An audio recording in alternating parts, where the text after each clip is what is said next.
Welcome to Mindset and Muscles with Amanda. I am your host, Amanda Ferlisi. Welcome back, or welcome if it's your first time joining us. So today I have a special guest, Dawn McGee. We met at a Boston Businesswomen meeting and we connected and decided it was a great time to collaborate on my podcast. So Dawn, thank you for joining us, and I'm going to give you a little intro. So Dawn McGee is a nutrition evangelist and balanced life expert as the founder of the Reclaim Your Life, One Bite at a Time program and author of 365 Days of Healthy Living.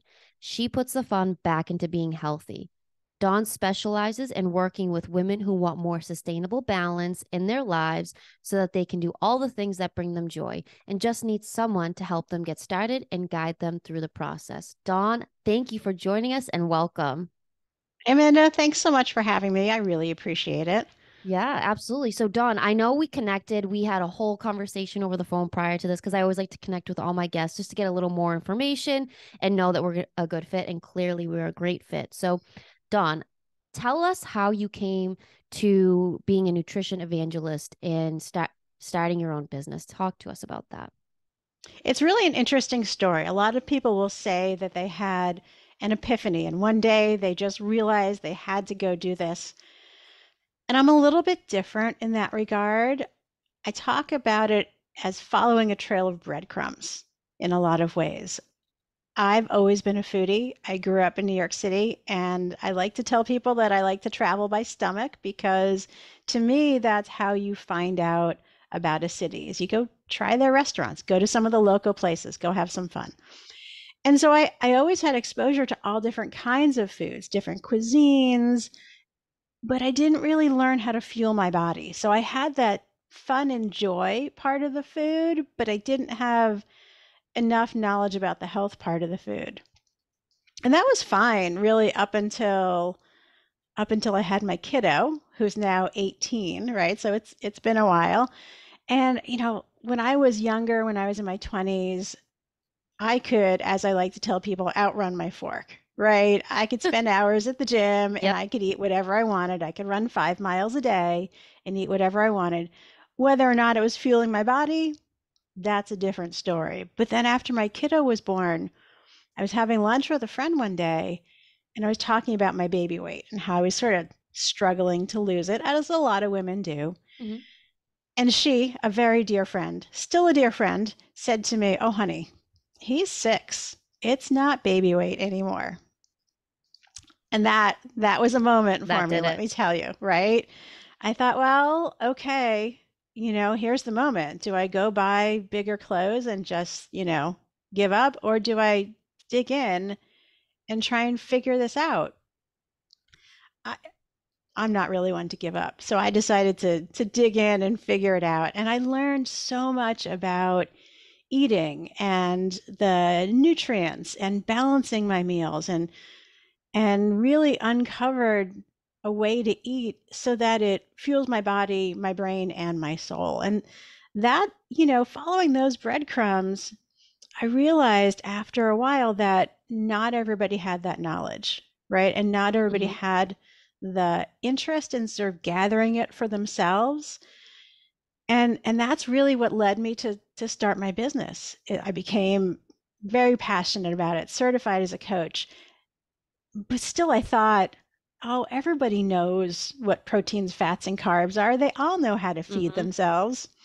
And I found out that that's not true. And that's really what spurred me to be, writing my book, creating my program, starting my business so that I can meet people wherever they are and help them get to where they want to be. Which sounds so simple, and yet And there's it's there's really a definitely lot not. to it. It's Yeah, not I to it. mean, Yeah. I love the fact that you brought up something that was a super emotional response, right? Because when I talk to clients and I'm onboarding new clients, we talk about like, what are your goals? And there's always something behind it. It's like, I have a lot of clients that are like, I'm trying to lose, like, I just had a baby like 6 months ago. And it's a super common thing. And your friend, just straight up was like, it's been 6 years. And at that point, like, that's harsh. But I know, like, because you were telling me before, which you didn't mention yet, that you are always very active. Like, I know you said you were run 5 miles, but like you're active, like you were doing all the things. And then you're like, I'm going to take it upon myself to learn more about what the macronutrients are in their diet, which I really love. My question to you is, you always said that you were a foodie. So did Yes. you feel as though it was difficult to balance being a foodie as well as teaching people how to properly eat and fuel their body? What's interesting because at first, I think everybody has this misconception that if you want to be healthy, you have to give up your favorite foods. And Yes. I will be the first one to tell you that that is not the case.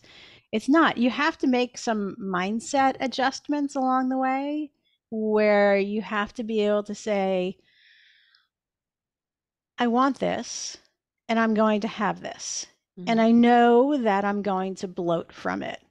And so I'm not going to stress about if my fingers are puffy the next morning, right? Like I know that gluten sits like a lump in my stomach, Mm-hmm. right?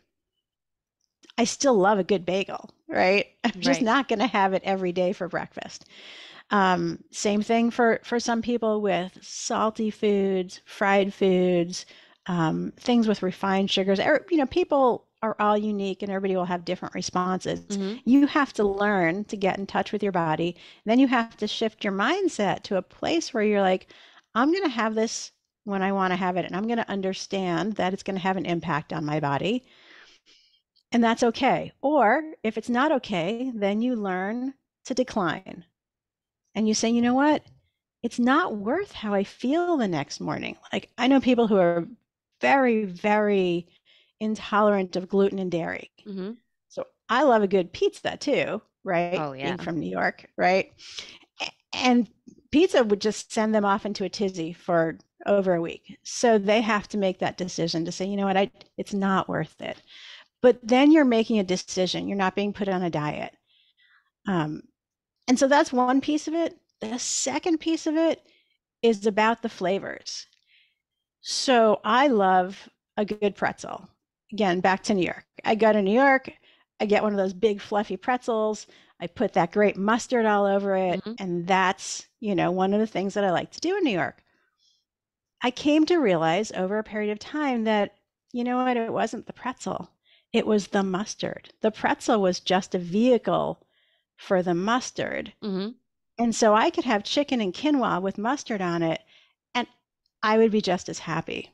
But it takes a lot of food soul searching to really dig into that. But yes, you can absolutely have it all and not feel like you're on a diet. Dawn, I love that you brought this up because I will speak on the point of view of someone that's struggled with eating disorders as well as someone that's been in the bodybuilding industry for 10 plus years. So it's very difficult to find that balance. And I think the majority of people that I meet with since I was 22 doing this, they don't, it's either, man, to put me on a strict diet, I got to do this, or like it's a free for all. And I think it's very important what you just said. It's a decision that you make. And I say this to my clients as well. I will have, say, one or two meals that aren't like the healthiest, but I want to enjoy them a week. And that's my choice because I enjoy it because the majority of the food I like is healthy. And I say, I'm going to probably have a little bit of a stomach ache after. It's not going to be crazy. And then over time, I realized that people just rather they don't even care if they have like a stomach ache after, and I was so confused about that. Like you're shoveling, like, I love pizza, so I know you talked about this, but like pizza will give me a stomach ache here and things like that, and my clients will be like, I have a stomach ache after eating. I'm like, so then why, but why are you eating it? Well, because I like it. So you go through, just like you just mentioned, days of not feeling well, and then you're back at square one. My question to you is, what do you do with clients that are having struggles with, well, I really want to eat this meal or this? Like, do you come up with alternatives? What's that dialect between you? Because I also in the health industry really face this head on every single day. Absolutely. And it is a conversation that you have. And people are in all different places, right? Now, I used to love a good fried food. Mm-hmm.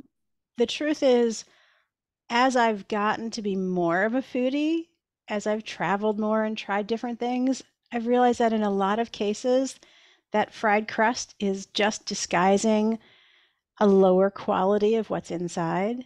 So instead of having a fried chicken, like I grew up with Kentucky Fried Chicken, it's just not to bash anybody, but I would much rather take a really high quality, locally sourced chicken and make it in my Instapot, and I'm Mm-hmm. going to enjoy it so much more because I'll have so much more flavor to it. Or in my air fryer if I want a little crunch.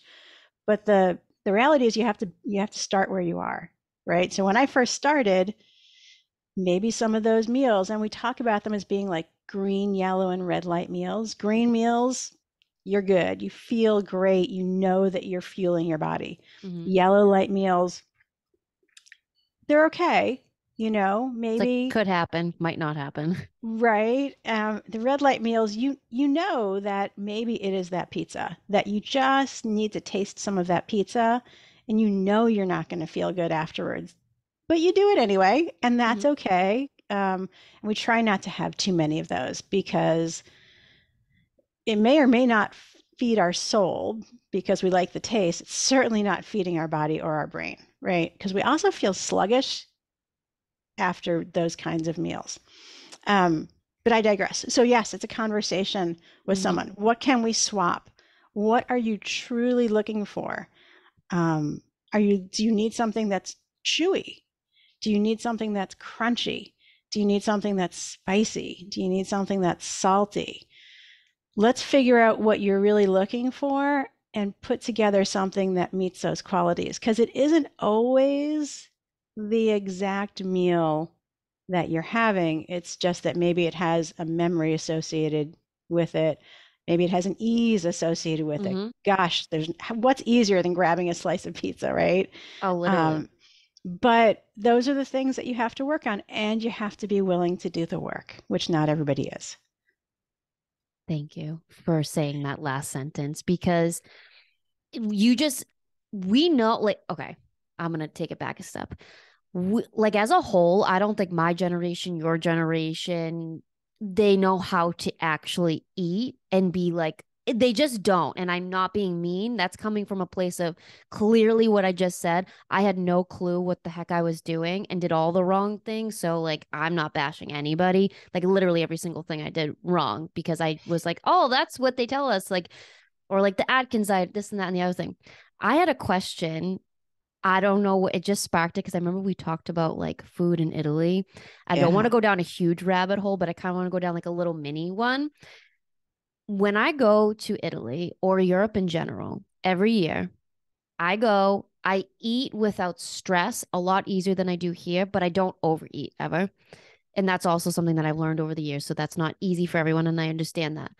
Do you ever feel that you feel better when you eat food when you're in Italy versus here? And in specifically, I very rarely eat pizza or any type of anything in this country because of this. I feel like crap after I eat a pizza here, and that's just the God's honest truth. When I'm in Italy, I go to Napoli or I go to the Amalfi Coast and I have a pizza about this size and it's like I lost weight. Do you feel the same way? Because like I talk about this all the time. Everyone's like, then why do you just move to Italy? And I'm like, maybe I should. Right? So there are a couple of things. And again, not going too far outside my scope of practice, but here's what we know. We know that the wheat supply in the US has been treated with a variety of things and modified in such a way to prevent diseases to the wheat supply. One of the repercussions of that is that it has more gluten in it. Mm-hmm. Now, our wheat supply has evolved faster than our digestive systems have in the US. And so people have reactions to that, right? Not the same in Europe, Italy, Spain, all of the places where they're much more intentional. And the other thing that we suffer from is some of what we spray on our food supply, Mm-hmm. pesticides of various forms, and that those have other repercussions. Again, not a medical Oh yeah. professional, but we know that there are issues caused by some of the food supply challenges that we have in the US. And when you're in Europe, it's completely different. So Yeah, my food vocabulary in Europe is much larger and much easier. I'm a huge fan of Mediterranean style eating. I love tapas. I love the pizza. I love the pasta. Hmm. We may have talked about that I'm going with my son to Italy the first week Yes. in July for a cooking retreat, which I'm so excited about. Yep. And it's going to be all of that. We'll make pizza, we'll make pasta, we'll go to a cheese factory, all of these things that are locally sourced and handmade, and you get to enjoy them in a way that you wouldn't here. I also I'm getting married the first week in July, so I remember we had this conversation and I was like, well, if you're gonna be in the Amalfi Coast, you can swing by my wedding, but I know you're gonna be with you said your son, right? Yep. That's Yeah. gonna be so exciting. Everything you just said is something that I mean, I'm not a professional when it comes to like knowing how food is sourced and all that, but just knowing the chemicals, I feel as though that I'm not real like I am. I'm kind of bashing this country when it comes to food because I think we're just inundated with diet culture and then inundated with trying to give everyone like fat-free, sugar-free food and then inundating people with low quality food, which just breeds disease. That's a whole other podcast I could do, so I'm not going to get too far into it because I Right. know that you and I could have that whole conversation. But something that I just brought up that I wanted to mention, have you ever eaten like sugar-free, fat-free foods? And did you ever notice any changes in your body, or did you ever feel like you were also inundated with having to eat those foods to fit a caloric restriction that you put yourself on? Oh, the toxic diet culture that we grew up in. And I'll apologize for my generation for sort of ruining it for everybody, right? Because I grew up where fast foods were just starting. When I was little, we were Nathan's and Wetson's, which morphed into Burger King and McDonald's and Wendy's. And I will, without having specific knowledge, I will dare say that the quality of the foods when they started was probably higher. And then you have a business to run Mm-hmm. and you have cost to worry about. That is what it is. Also, the frozen foods started during my generation and they were cool, right? TV Like TV, dinners, yeah, I was gonna say, yay. yeah. And the whole after school activity craze as well, right? Because we didn't have farms to come back and help our families with. We went to school and then, you went to piano lessons, you went to dance lessons, you went to go play sports. And so that culture of rushing around and being busy started. And so it all feeds on itself to get you to a point where you're having dinner at the drive-through as opposed to the dining room table. And that means you're making different choices about the kinds of foods you're putting into your body and on your table. And it leads you down a path. And the path it led me down was I didn't learn how to feed myself, not the way my mother did from her mother. It was a Mm-hmm. very different culture. And yes, it all feeds into the diet culture because after going off to college and not knowing how to eat, I just ate. And so I came back, with an extra whatever, Mm-hmm. freshman 15, freshman 30. Yep. And my mom went, whoa, we're going to put you on a diet. And that was my introduction to the world of dieting, which was not pretty. It's not good. Thank you for opening up about that because I think no matter what generation you're in, that was kind of whether it was done with any type of obviously not a malicious intent, it was to make you healthier. And Yep. I also had the same situations happen to me. So thank you for opening up about that because a lot of us don't realize that our words and our actions like really morph how we see things and specifically about food, which is where we come about with the business that you're speaking of. So my question for you is you say that you make food fun and balancing. Like, how do you do that for your clients? Because I know when I first started out as a personal trainer, I didn't offer nutrition advice until I took more coursework and things like that. It was something that I learned because I know, just like you said, protein, carbohydrates, and fat, I know how to fuel my body. And I felt like at the beginning, there was a little bit of disconnect when I was trying to teach people how to eat because I felt like I was more stern. How did you learn that? And how did you make it more fun and balanced for your clients?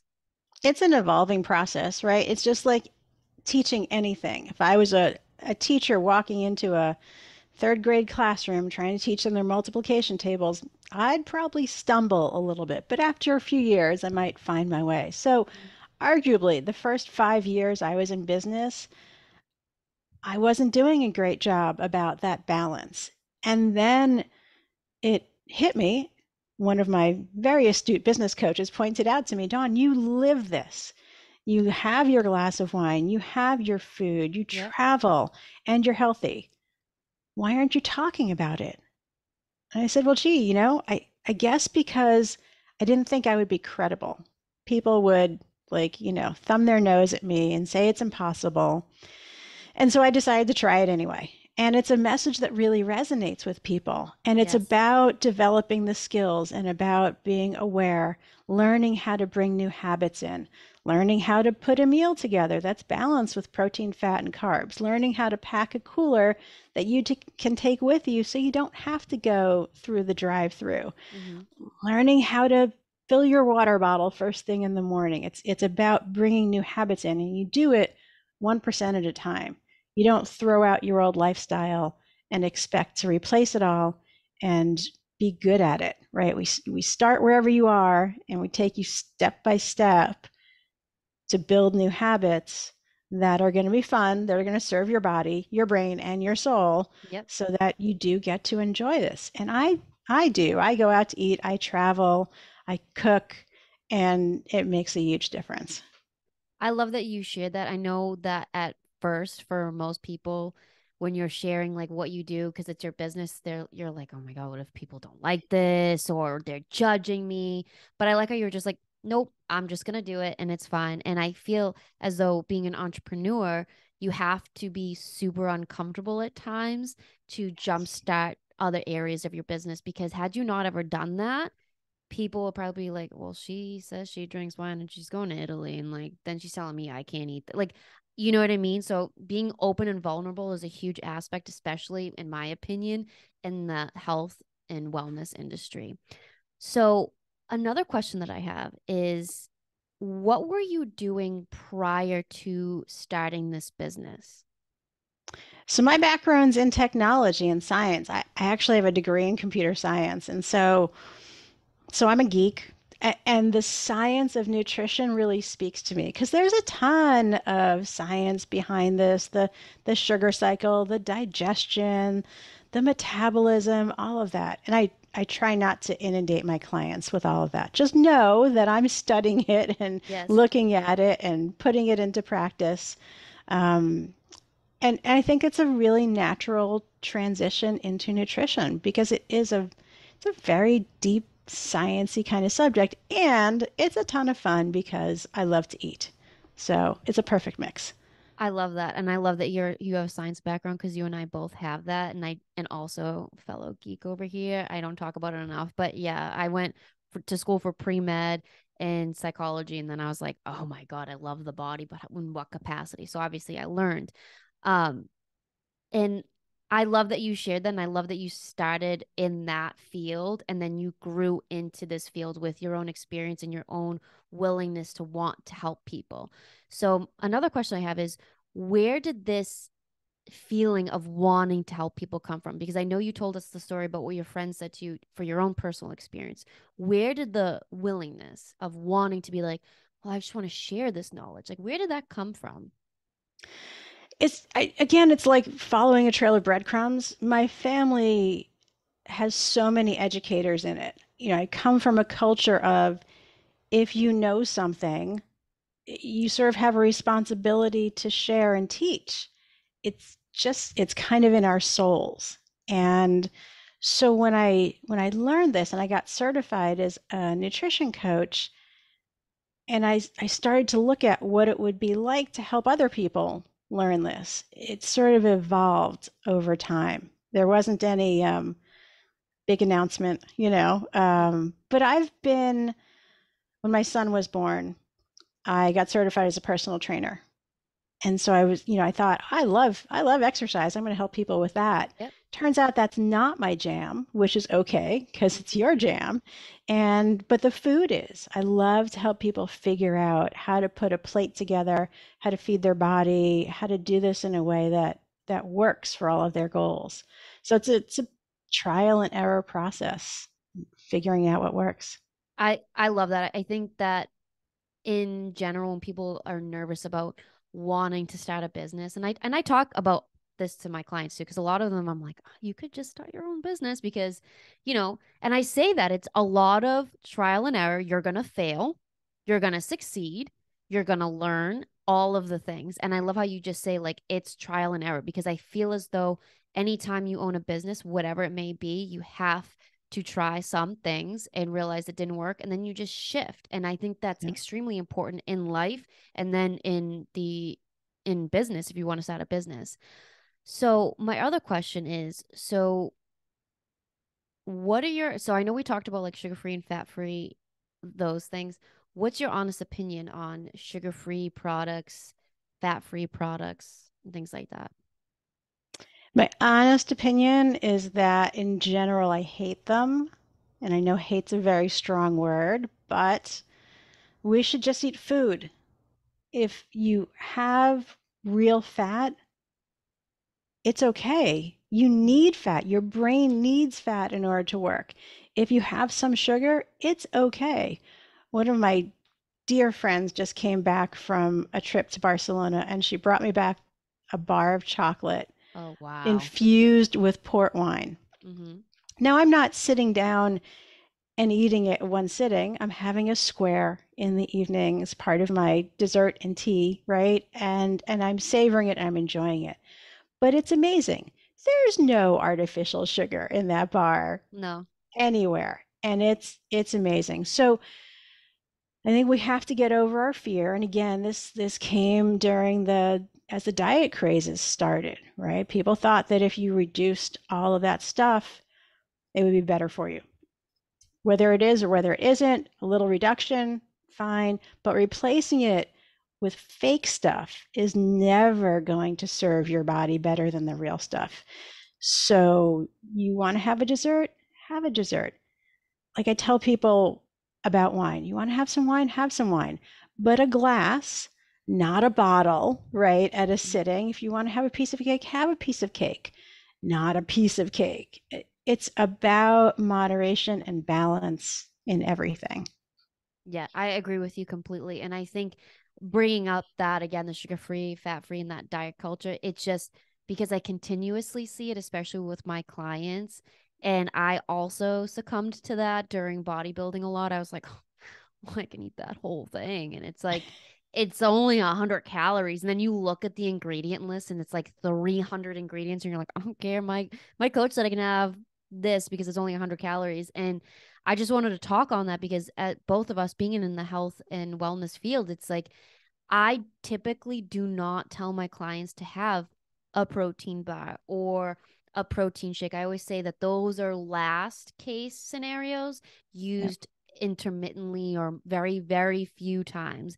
And I want to know what your thoughts on using protein powder and using supplements as part of a healthy living. What are your thoughts?